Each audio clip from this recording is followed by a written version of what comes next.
What up? It's been a long time. I started some segments a few months back called "In the Basement." It's literally in the lower level of my house. We've been fortunate enough to have enough space where I can create an office in my house, and so I tend to go down here and grind and think, meditate, pray, process, and started some conversations that really didn't continue.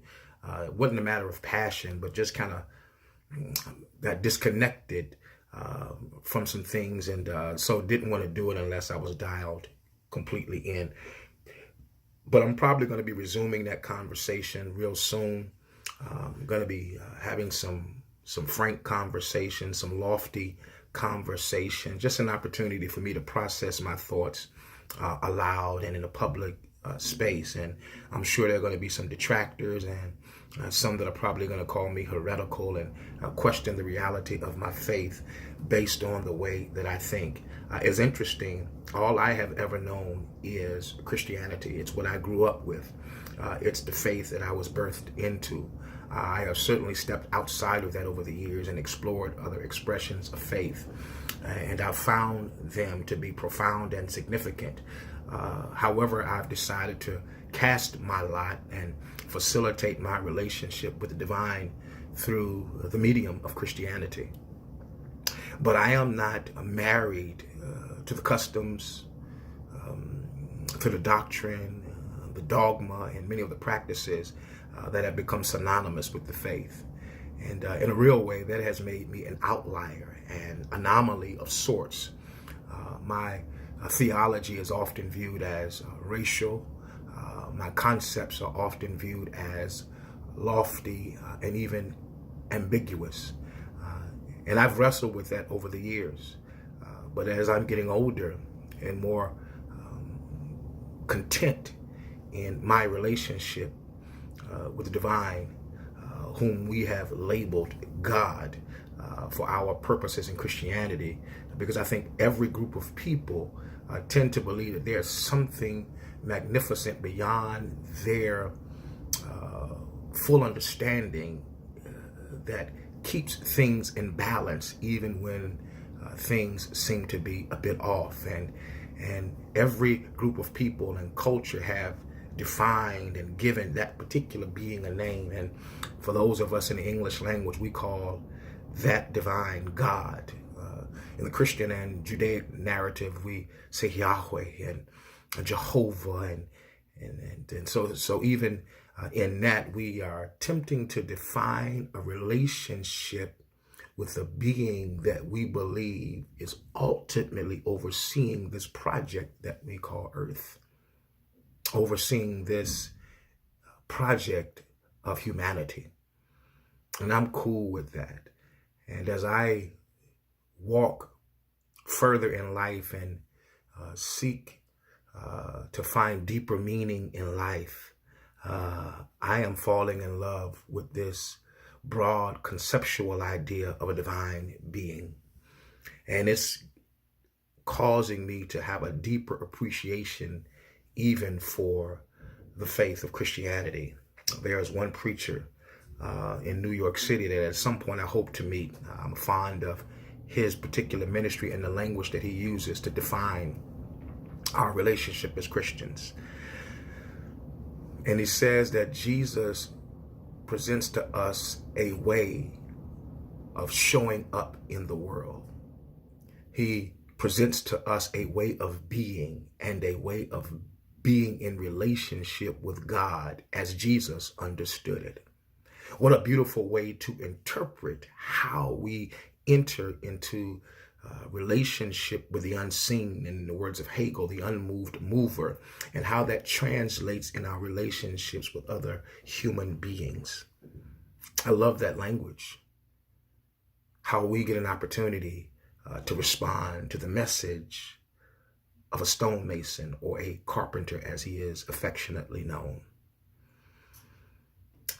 Yeah, so this is just my intro into some deeper conversation that I hope that you will be joining me in eventually. I'm not sure when we're going to launch it, I'm not quite sure if it's going to be a pop-up kind of a thing. I go live and Kesh just kind of come on and rock with me, and we can have some exchange and some dialogue that moves us closer to those intimate spaces that are hard to define. They are intangible. And I like that. I like this Eastern concept of faith because it doesn't mind walking in the mysterious. I've discovered that Western theological thought is often linear, often rigid. It often has to have answers for every single aspect of its faith. And for me, that's an inherent contradiction. If you have to have an answer for every aspect of your faith, then as we've come to define faith, then is that really faith if you have answers to all of it? I'm going to be exploring some of the concepts of the Christian faith, i.e. the Trinity, which is really a theological concept and not necessarily biblical. I want to explore the reality of the Holy Spirit and how we've misrepresented that unique and divine attribute of God. I'm going to be looking at how we have interpreted who Jesus is, and perhaps we'll look at who he is and who he is not. That's powerful for me because we're using Paulinian language to define Jesus. And I contend that I am a Christian under or regulated by the message, the ministry, the methodology of Jesus Christ. I am not a Paulinian under the perspective and the position of Paul.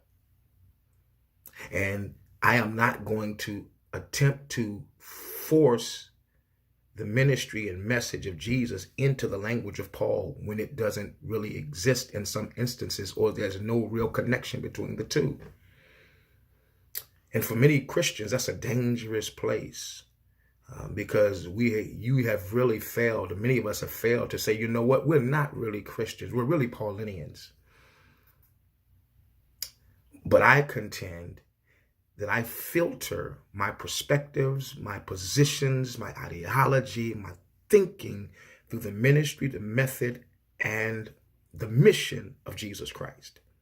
And if that runs in conflict with any other author in the book, then so be it. I think those of us who consider ourselves Christians need to do more inductive and deductive study of the Gospels. And I think if we do that, it will give us a perspective that might be challenging, that might cause us to reconsider what we've called ourselves and why. But I think it's worth the journey. And so would you be praying with me as we attempt to enter into these conversations, not to have you converted to a way of thinking, but to have you consider what it is that you confess and profess. I'm out, about to jump in to my day. A lot of things on the plate. I would ask that you would pray for me that the divine will enter into my space in a profound and significant way, that the things that my hands touch and the places that my mind travel will be sanctified and covered